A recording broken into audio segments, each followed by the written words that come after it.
अम्मी, मैंने गुलाब जामुन बनाए, आपको बहुत पसंद है ना? सफिया से कह दिया कि जाते हुए घर साथ ले जाए, खा लीजिएगा। हाँ, पहले जैसे गुलाब जामुन कहाँ रहे। और अगर खालिस गुड़ से ना बना हो तो खाने के लायक भी नहीं होता। गुड़ से तो नहीं बनाया, मगर तो फिर रहने दो। मैं यहाँ उस एलिफ नामी लड़की के बारे में बात करने आई हूँ। ये अचानक से हमारे सर पर क्यों सवार हो गई, समझ नहीं आ रहा।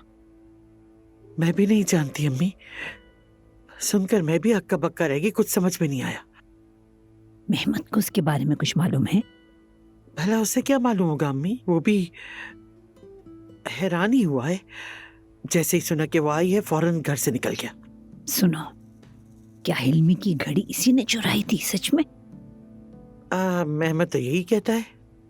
मेरी बात सुनो खालदा, इस एलिफ के बारे में सब कुछ हमारे सामने है।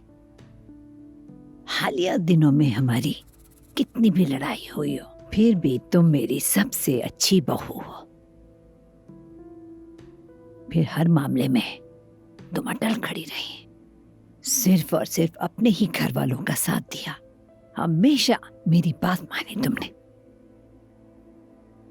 मैंने हमेशा तुम्हारी कदर की, तुम जानती हो।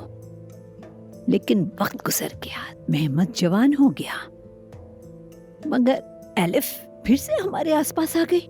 बहुत मोहतात रहने की जरूरत है, बल्कि हमें तो उसे वहीं वापस भेज देना चाहिए जहां से आई है।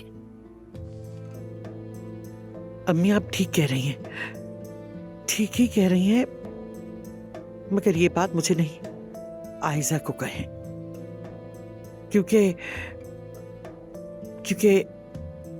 एलिफ तो आयजा के घर रह रही है। क्या?